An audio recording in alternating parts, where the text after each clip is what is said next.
가을 단풍이 물드는 화사함처럼 밝은 10월을 라디오 서울과 함께 하시길 바랍니다.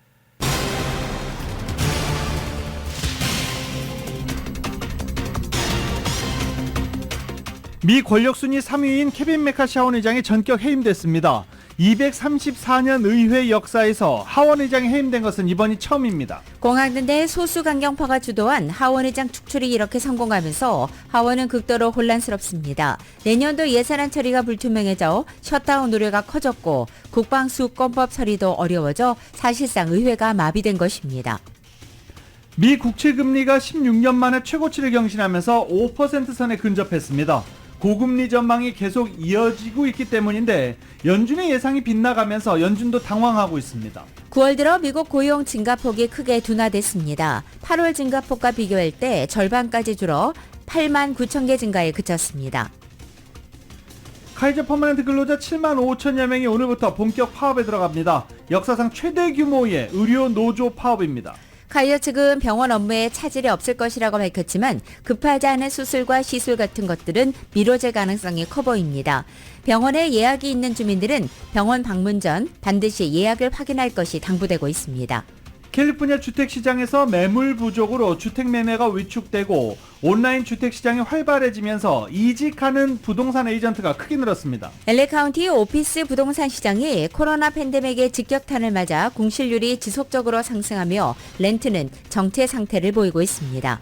스튜디오 시티 천연가스 파이프라인 인근에 노숙자 텐트촌이 확대되면서 주민들이 가스 폭발 등 우려가 큰 상황입니다. LA시가 스마트폰이나 카드 결제만을 요구하면서 현금 지급을 거부하는 비즈니스 매장에 대해 운영 금지 방안을 추진하고 있습니다. LA시 의회가 임금 착취 피해자들을 돕고 위반 업체에 벌금을 부과한다는 내용의 임금 착취 뿌리뽑기 조례안을 통과시켰습니다. 오늘 오전 11시 20분 연방재난관리청과 연방통신위원회의 통합 공동 경보 시스템 테스트가 진행됩니다. 스마트폰과 TV, 라디오 등을 통해서 실시됩니다. 중국 외교부는 미국 민주당 상원 원내대표 척 슈머 의원을 포함한 여야 의원단이 내주 중국을 방문하기로 한 데 대해서 환영의 뜻을 밝혔습니다. 대만의 반도체 기업중 일부가 미국의 제재를 받는 중국 최대 통신장비 업체인 화웨이의 신규 반도체 공장 건설을 지원하고 있다는 보도가 나왔습니다. 추석 당일 윤석열 대통령과 영수회담을 제안하면서 전국 주도권 확보 방안을 모색한 이재명 대표가 당무 복귀를 준비하고 있습니다. 윤석열 대통령은 가짜 평화론과 가짜 뉴스가 한국 안보와 민주주의를 위협하고 있다면서 안보 문제와 함께 경제와 민생이 앞으로 국정 운영의 중심이라고 밝혔습니다. 아시안게임 축구 4강전에서 한국 대표팀이 우즈베키스탄을 2대1로 꺾고 결승에 올랐습니다. 결승전 상대 일본입니다. 메이저리그 플레이오프 와일드카드 결승전 경기에서 내셔널리그에서는 필라델피아와 애리조나가 그리고 아메리칸 리그에서는 텍사스와 미네소타가 먼저 1승을 거뒀습니다. 오늘 뉴욕 증시는 혼조세로 출발하고 있습니다. 원달러 환율은 1363.5원으로 11개월 만에 최고치입니다. 남가주 오늘도 맑겠고 LA 한인타운 낮 최고 기온은 87도 예상됩니다. 이 시간 주요 뉴스는 하늘 위 호텔 세계 최대 항공기 아시아나항공 A380에서 차별화된 서비스를 만나보세요. 고국까지 편안하고 안전하게 모시는 아시아나항공 제공입니다.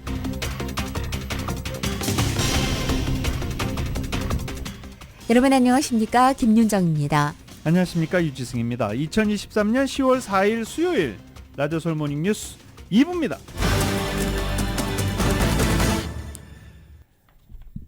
가솔린 가격 하락폭 아주 마음에 들죠. 좀 더 컸으면 하는 마음도 있지만 그래도 쭉쭉 잘 내려가고 있는 중입니다. 일단 남가주 가솔린 가격 먼저 보고 뉴스 이어가겠습니다. 오늘 LA 카운티의 평균 가솔린 가격은 갤런당 6달러 19.6센트입니다. 어제보다 4.9센트가 하락했습니다. 오렌지 카운티는 LA보다 하락폭이 더 큽니다. 오렌지 카운티는 오늘 갤런당 6달러 8.5센트를 기록하고 있고 어제보다 7.9센트가 하락한 상태입니다. 미국에서 권력서열 3위인 연방 하원 의장이 해임되는 사상 초유의 사태가 벌어졌습니다. 지난 주말 임시 예산안 처리에 불만을 품은 공화당 강경파가 민주당과 손을 잡고 같은 당 소속 하원 의장을 축출한 것입니다. YTN입니다.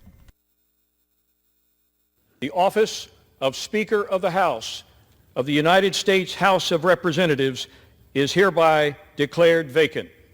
하원의장 해임안이 통과되는 순간 본회의장은 정적에 빠졌습니다.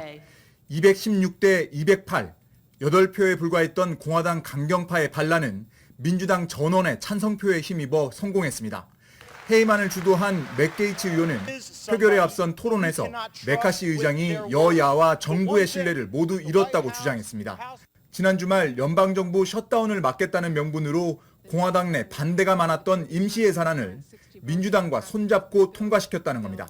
Chaos is Speaker McCarthy.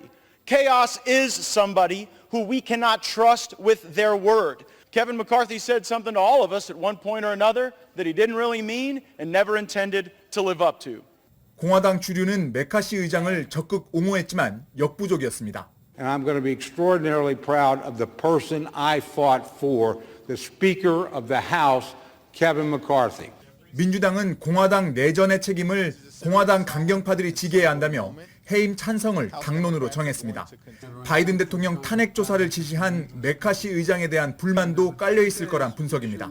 We encourage our Republican colleagues who claim to be more traditional to break from the extremists. In the chaos, in the dysfunction, in the extremism, 메카시 의장은 역사적 오명을 쓰게 돼 불운하다고 느낀다면서도 셧다운을 막기 위한 타협안을 낸 데에는 후회하지 않는다고 말했습니다. It is my job. I do not regret negotiating. Our government is designed to find compromise.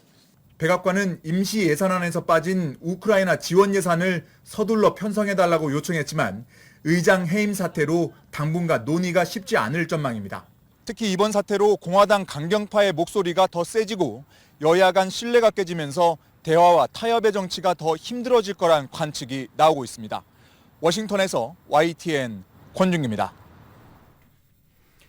역사상 처음으로 해임된 하원 의장이라는 불명예를 안게 된 공화당 케빈 메카시 의원은 취임 때부터 반란의 주축인 당내 강경파와 악연이 얽히고 설켜온 인물입니다. 또 야당인 공화당 소속 하원 의장으로서 여당인 민주당이나 백악관과 극한 대립보다는 대화와 타협의 정치를 중시하는 모습을 보여오기도 했습니다. 또 지난 6월 바이든 대통령과 연방정부 부채한도 확대를 놓고 공화당이 끝없는 대립을 이어가던 중 전격적으로 합의안을 도출해 가까스로 연방정부 디폴트, 이 채무 불이행 사태를 피해가기도 했습니다. 메카시 전 의장의 이런 태도는 공화당 내 강경파의 주요 공격 대상이었습니다. 내년도 예산안 협상 국면을 맞으면서 강경파들이 목소리를 크게 내기 시작했고 메카시 의장의 이들에게 휘둘렸다는 지적도 적지 않습니다. 2024 회계년도 예산안 심사에서 공화당은 정부 예산 대폭 삭감 및 국경 예산 부활, 국방부 진보 예산 삭감 등을 요구하며 셧다운 사태 일보 직전까지 물러서지 않았습니다. 공화당 소수 강경파들은 일찌감치 해임 결의안 카드로 메카시 의장에게 엄포를 놓아왔고 그로 인해서 정계에서는 메카시 의장의 운신의 폭이 크지 않느냐라는 지적도 나오기도 했었습니다. 그런데 지난달 30일 회계년도가 종료하던 2023년 회계년도가 종료하던 지난달 30일 우크라이나 지원 예산을 제외하고 정부 예산을 동결한 45일짜리 임시 예산안을 극적으로 처리하면서 셧다운 사태를 피하는 1등 공신이 되기도 했습니다. 하지만 결국 이 후폭풍에 휘말려 당내 강경파 의원이 제출한 해임 결의안이 가결되면서 미 역사상 처음으로 하원의장에서 해임되는 크나큰 정치적 내상을 입게 됐습니다. 일각에서 공화당의 차기 하원의장감으로 적절한 후보가 없다는 대안 부재론이 나오면서 그가 향후 하원의장에 다시 나올 것으로 거론되기도 했지만 메카시 의장 바로 밝혔죠. 다시 출마하지 않겠다라고 했습니다. 케빈 메카시 전 하원의장은 이제 이렇게 불러야 되겠네요. 케빈 메카시 전 하원의장은 캘리포니아가 지역구입니다. 조 바이든 대통령이 오늘 연방 재원 학자금 대여와 관련해서 졸업생들의 대출금 상환과 이자 정기 지불을 추가 면제해주는 탕감 조치를 발표할 것이라고 백악관 소식통이 언론에 알렸습니다. 이 코로나 본격화와 함께 3년간 상환과 지불 유예 조치가 취해졌지만 이것이 끝나면서 수백만 대출 졸업생들은 다시 매월 수백에서 수천 달러씩의 학자금 빚을 갚아야 할 처지가 된 바 있습니다. 민주당 바이든 대통령은 취임과 동시에 학자금 상환 유예와 대폭적인 탕감 조치를 취했지만 공화당 의회의 연방 대법원에 의해서 저지당했습니다. 기존 면제 프로그램을 활용한 오늘 추가 조치로 인해서 12만 5천 명의 대출금 채무 졸업자들이 90억 달러의 빚을 갚지 않아도 되게 됐습니다. 바이든 취임 이후 이 같은 탕감 조치 규모는 360만 명에 걸쳐서 총 1270억 달러에 달하고 있습니다. 라디오 서울 모닝뉴스 함께하고 계십니다.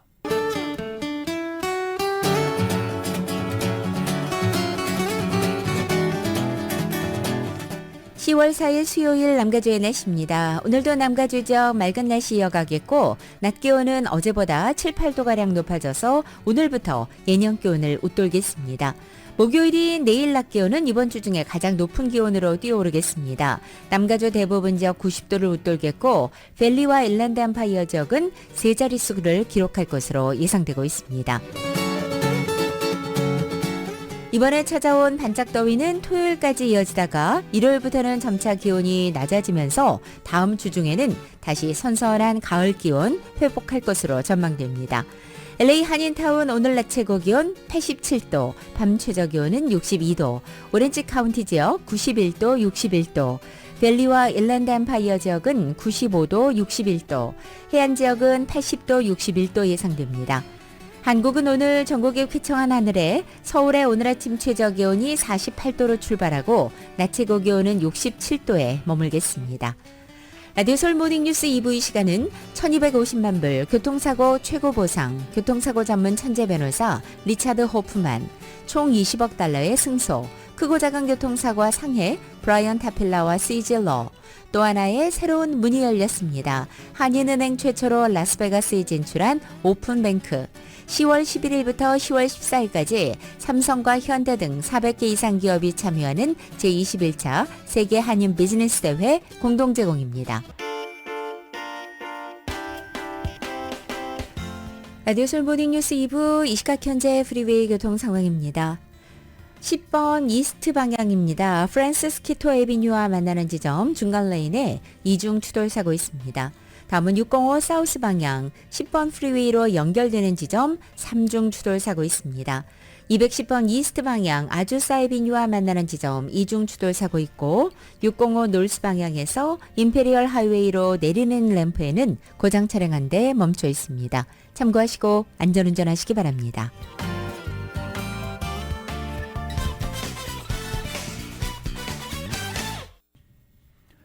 라디오 서울 모닝뉴스 함께하고 계십니다. 오늘 갑자기 전화기에서 삐삐 소리가 날 수도 있습니다. 너무 놀라지 마십시오. 테스트입니다. 오늘 휴대전화와 TV, 라디오에서 갑자기 비상경보음이 울릴 수 있습니다. 미국의 전역에서 다양한 경로를 통해 주민들에게 테스트를 할 예정입니다. 연방재난관리청 FEMA와 연방통신위원회 FCC가 전국에서 무선 비상경보, 비상경보 시스템 등 통합 공공경보 경고 시스템 장치들을 일제히 시험 가동할 예정입니다. 경보 발령 시간은 동부 시간 오후 2시 20분, 서부 시간은 11시 20분부터 약 30분이며 중대한 사건이 발생하면 연장한다라고 하는데 지금 상태로 봐서는 중대한 사건이 발생할 일이 거의 없겠죠. 의회 매체 더 힐은 경보를 수신하게 될 기기는 모든 휴대전화, 무선장치, TV, 라디오 등이며 실제 긴급상황 아니고 시험용이다라는 메시지가 뜰 것이다라고 전하기도 했습니다. 서비스 권역에 있는 휴대전화에는 전미 무선 비상경보 시스템 이런 문자들이 뜰 것으로 보입니다. 또 TV와 라디오에서는 FEMA가 전국에서 비상경보 시스템을 시험 가동 중이다라고 할 것입니다. 좀 익숙하시죠? 자주 익숙하지는 않습니다. 그런데 2015년에 이 법안이 발의된 이후 가끔 이런 테스트가 진행되고 있습니다. 미국 최대 병원 네트워크 가운데 하나인 카이저 퍼머넨트 노조가 근무 환경 개선과 고용 확대 등을 요구하면서 오늘부터 사흘 동안 파업에 돌입합니다. 이번 카이저 파업은 미 역사상 가장 큰 규모의 의료산업 종사자 파업이 될 것으로 전망됩니다. 카이저 퍼머넨트 노조 측은 오늘 오전 6시부터 시작해서 7일 오전 6시까지 캘리포니아 전역을 비롯해 오리건, 워싱턴, 콜로라도, 버지니아, 워싱턴 DC 등에서 파업에 돌입한다고 밝혔습니다. 카이저 측은 파업 기간에도 카이저 병원과 응급실이 평소대로 운영될 예정이라며 일부 경우에는 외부에서 직원을 보충해 병원 운영에 차질이 없도록 하겠다고 설명하기도 했습니다. 한편 노사 양측은 현재 임금 인상, 성과급, 고용 확대, 하청 관련 고용 안정성 보장 등의 다수 부문에서 의견 차이를 보이고 있습니다. LA 시의회에서 유일한 한인 시의원 잔리 시의원이 과거 미치 잉글랜더 전 시의원 수석 보좌관으로 근무할 당시 윤리 규정을 위반했다는 이유로 시윤리위원회에 제소됐습니다. 정인호 기자가 보도합니다. 지난 2일 LA시 윤리위원회가 잔리 시의원이 LA시 12지구 미치 잉글랜더 시의원의 수석 보좌관으로 재직할 당시 정부가 허용한 한도를 초과한 선물을 받았으며 이를 신고하지 않았고 직위를 남용했다는 혐의 등으로 잔리 시의원을 제소했다고 밝혔습니다.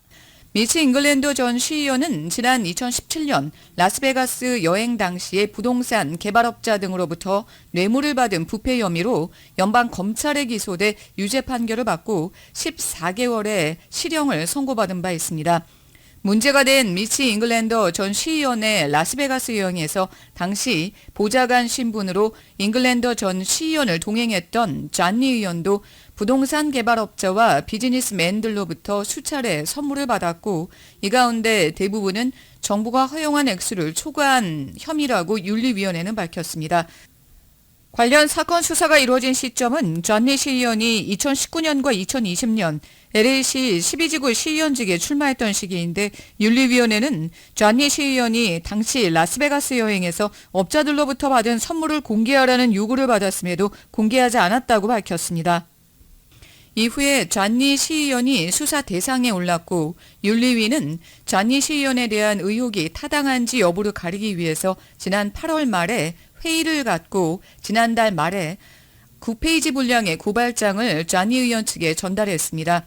이 고발장에 따르면 잔리 시의원은 2건의 과잉 선물 수수 혐의, 3건의 선물 미공개 혐의, 4건의 직위 남용 혐의, 1건의 직위 남용 방조 혐의에 연루돼 있습니다.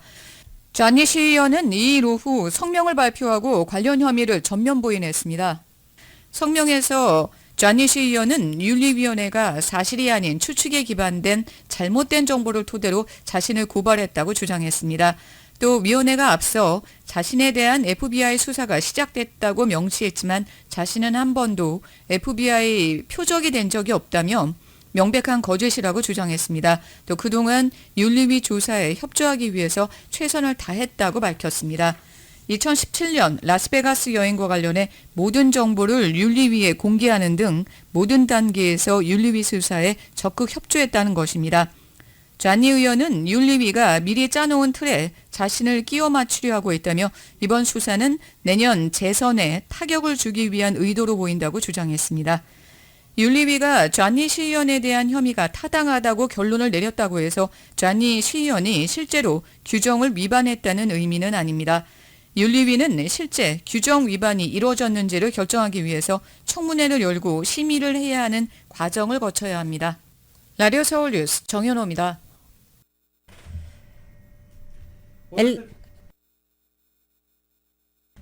LA시에서 노동법 위반 업체들의 이른바 임금 착취 문제를 뿌리 뽑기 위해 LA시의회가 위반 업체 벌금 강화 같은 관련 패키지 조례안들을 통과시켰습니다. LA시의회는 어제 표결을 통해 만장일치로 임금 착취 예방 조례안 패키지를 승인한 것입니다.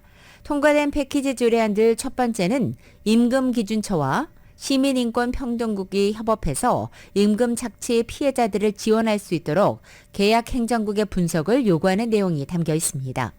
두 번째는 초과 근무와 휴식 시간, 상여금 지급 등의 규정을 위반한 비즈니스에 대해서 벌금 청구를 더욱 강화하는 내용이 골자입니다. 끝으로 세 번째는 임금 착취를 벌인 고용주를 기소하기 위한 추가 지원과 인력을 확보한다는 내용입니다. UCLA 데이터에 따르면 LA 카운티에서 전체 저소득 근로자들 가운데 과반수를 훌쩍 넘는 88%가 임금 착취를 경험한 적이 있는 것으로 조사됐습니다.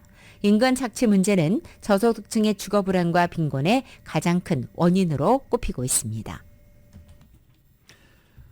오늘 새벽 한인타운에서 화재가 발생했습니다. 아드모어와 제임스 M 우드 블루버드 인근 오늘 새벽 한 4시경 화재가 발생했습니다. 판자로 막은 2층 주택에서 화재가 발생했고 17분 만에 불은 진화됐습니다. 이번 화재로 2명이 부상당했다라고 소방국은 전했는데 21성의 남성이 집 2층에서 뛰어내려 부상을 당했고 50살의 여성이 화상과 연기 흡입으로 중태에 빠졌다라고 전해지고 있습니다. 현재 모두 병원으로 후송돼 치료받고 있습니다. 소방대원들은 현재 화재 원인을 조사 중입니다. 주택시장에서 매물 부족이 나면서 주택 매매가 위축되고 또 여기에 온라인 주택시장까지 활발해지면서 이직을 하는 에이전트들이 부쩍 늘고 있다고 합니다. 이은 기자가 전해드립니다. 근래 들어 가주의 주택 매매가 부진을 면치 못하면서 업계 가뭄을 견디지 못하고 다른 업종으로 이직하는 한인 부동산 에이전트들이 늘어나고 있습니다.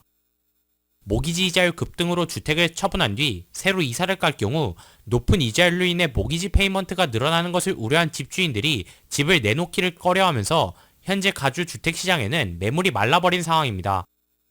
매물이 줄어들면서 주택 매매 성사 건수도 급락했습니다. 주택 매매가 위축되면서 부동산 업계에서 경력이 얼마 되지 않은 부동산 에이전트들의 경우 현재 부동산 시장에서 경쟁에서 살아남기가 힘들다 보니 쉽게 이직을 결정하게 됩니다. 조나단 박 남가주 부동산협회 이사장입니다. 매매가 줄어들고 본인 할 일이 없으면 이제 다른 일을 찾아서 떠나시거나 아니면 이제 일을 좀 그만두시는 분들이 있는데 그런 분들은 다시 부동산 경기가 활발해지면 다시 돌아오실 분들이신 거죠. 부동산 거래가 뜸해지고 수입이 줄면서 우버나 리프트 운전사로 일하면서 수입을 메꾸는 에이전트들도 있습니다. 부동산 업계는 특히 경력이 오래되고 매매 성사 건수가 많은 에이전트에게 고객들이 의뢰가 몰리는 구조이기 때문에 업계가 어려운 상황일 때 경력이 짧은 에이전트들의 어려움이 특히 큰 실정입니다.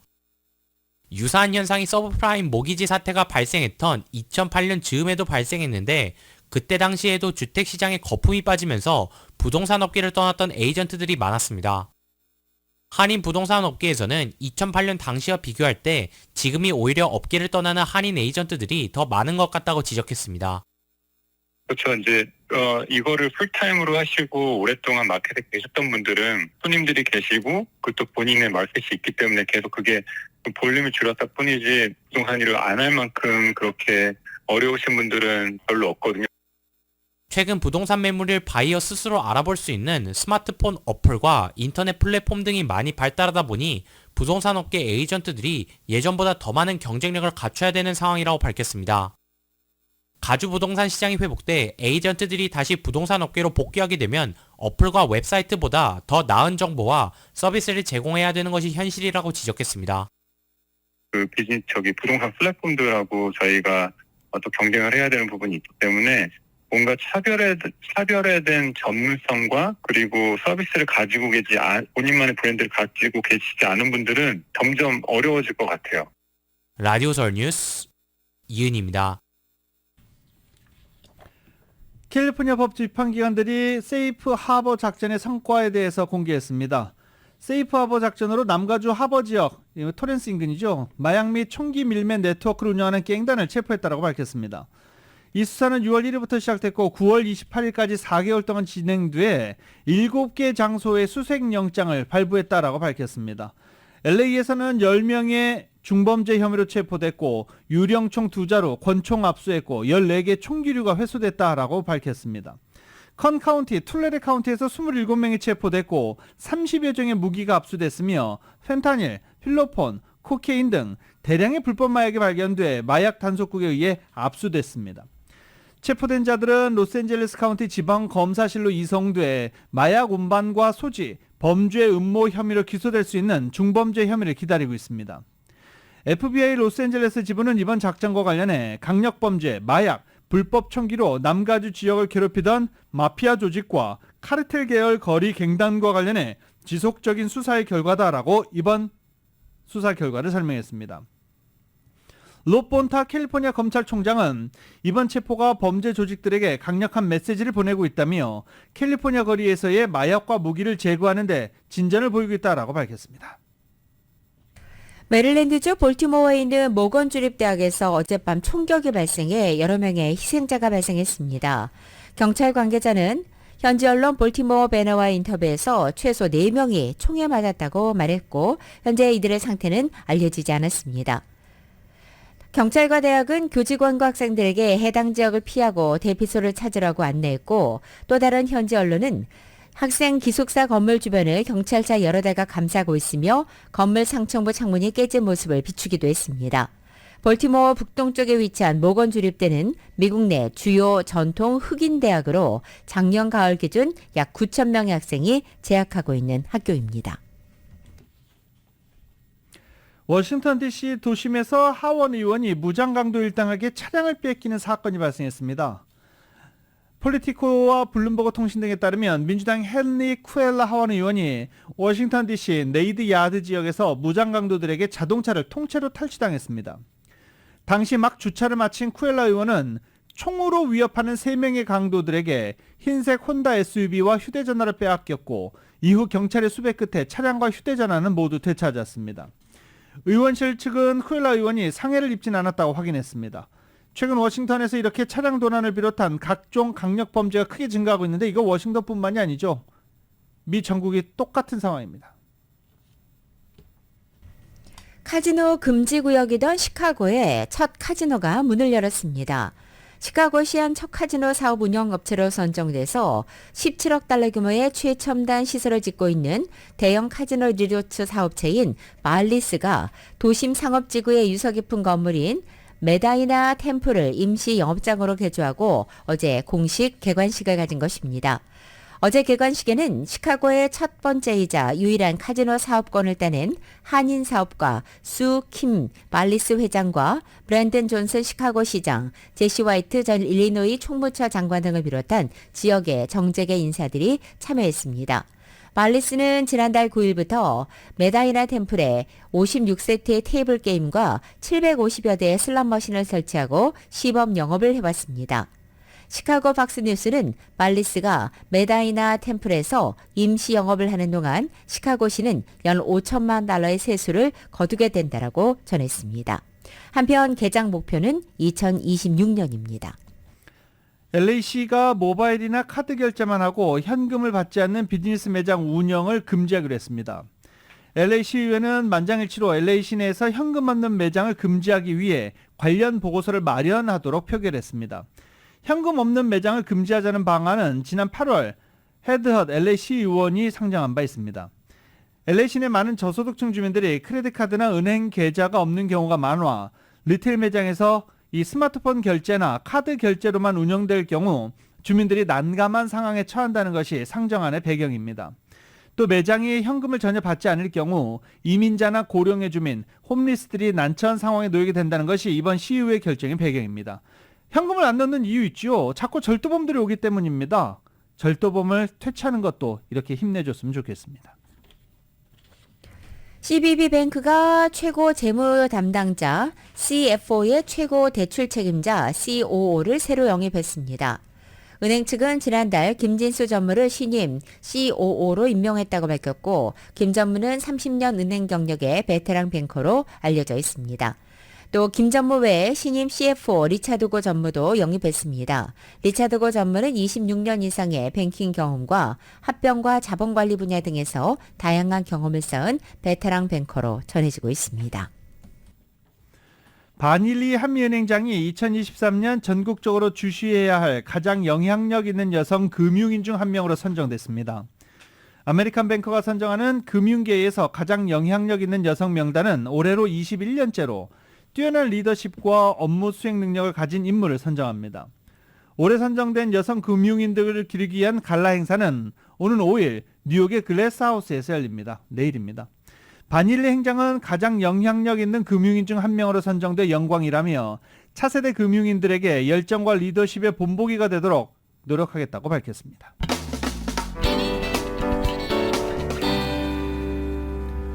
라디오솔 모닝뉴스 함께하고 계십니다.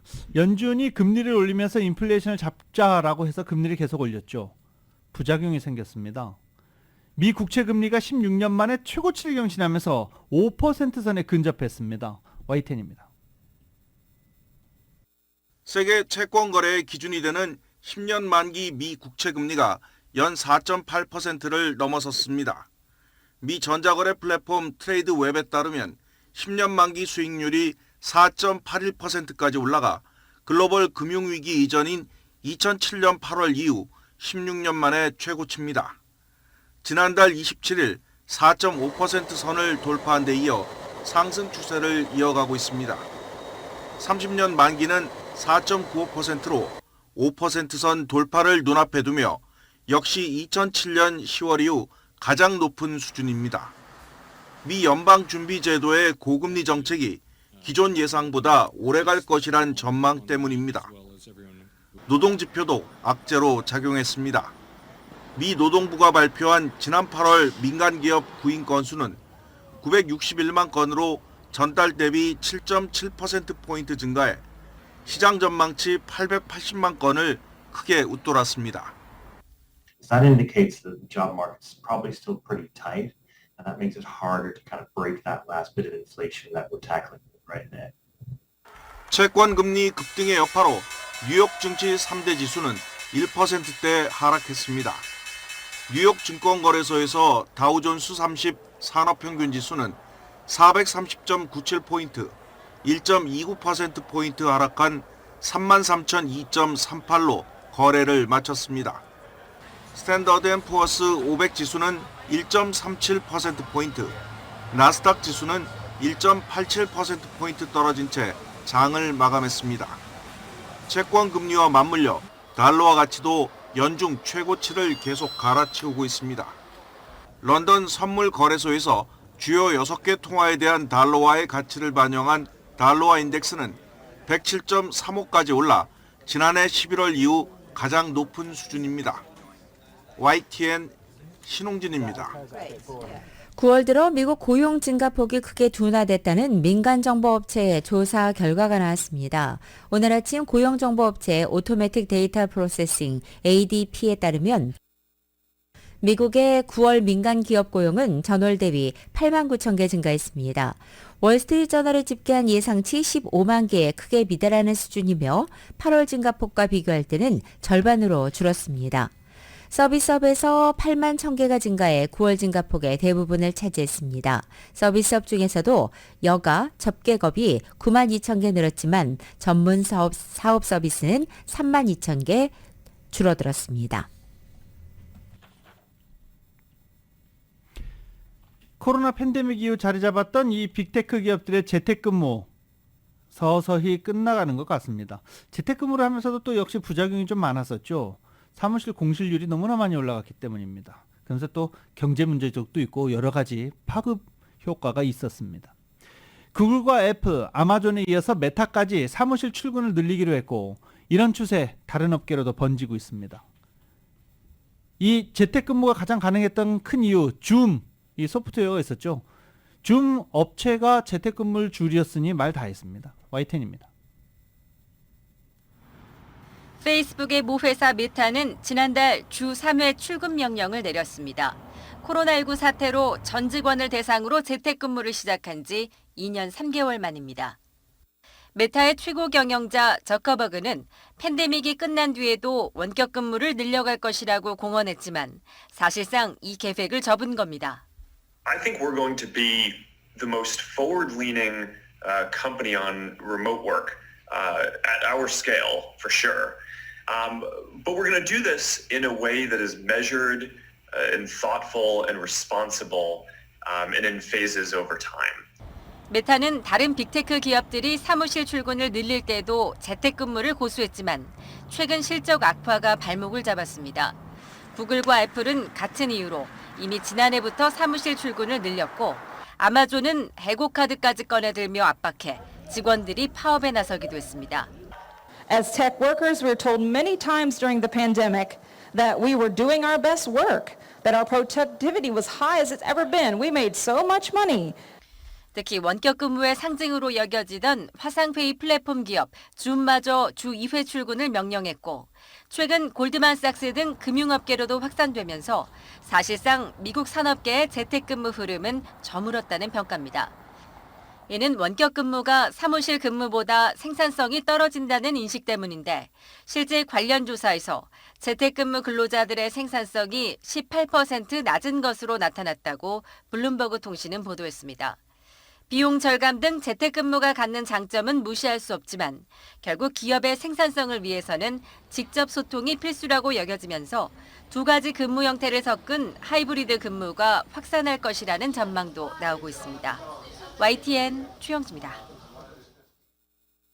스웨덴 왕립과학원 노벨화학위원회가 올해 노벨 화학상 수상자로 양자점 발견과 합성에 기여한 문지 바웬디, 루이스 브루스, 알렉세이 예키모프 등 3명을 선정했다고 현지 시간으로 4일 발표했습니다. 바웬디와 브루스는 각각 매사추세츠 공대 MIT와 컬럼비아대 현직 교수이며 예키모는 나노 크리스탈 테크놀로지사 수석 과학자였습니다. 바웬디는 프랑스, 브루노는 미국 오하이오, 예키모프는 옛 소비에트 연방에서 태어났다고 보도했고 바웬디와 브루스는 사제의 지간이기도 합니다. 한편 UPI 통신은 이들 3명의 국적이 모두 미국이라고 전하기도 했습니다. 수상자들에게는 상금 1,100만 크로나가 수여되고 상금은 연구 기여도에 따라 나눠 갖게 됩니다. 한편 노벨 화학상 수상자 3명은 발표 약 4시간 전 스웨덴의 한 언론을 통해서 보도된 명단과 똑같았습니다. 스웨덴 언론들은 노벨 화학위원회가 수상자의 실명이 포함된 이메일을 실수로 먼저 보냈다고 보도하기도 했습니다. 공식 발표 직전까지 기밀이 철저하게 유지되는 노벨상 수상자 명단이 이처럼 사전에 유출된 것은 매우 이례적입니다. 이들 수상자의 연구 성과와는 별도로 노벨상 자체의 권위에는 큰 타격을 입게 된 것입니다. 오늘 화학상을 끝으로 올해 노벨상 과학부문 수상자 발표는 모두 종료됐고 5일에는 문학상, 6일 평화상, 그리고 9일 경제학상 수상자가 발표됩니다. 라디오 서울 모닝뉴스 함께하고 계십니다. 잠시 뒤에 스포츠 소식으로 이어집니다.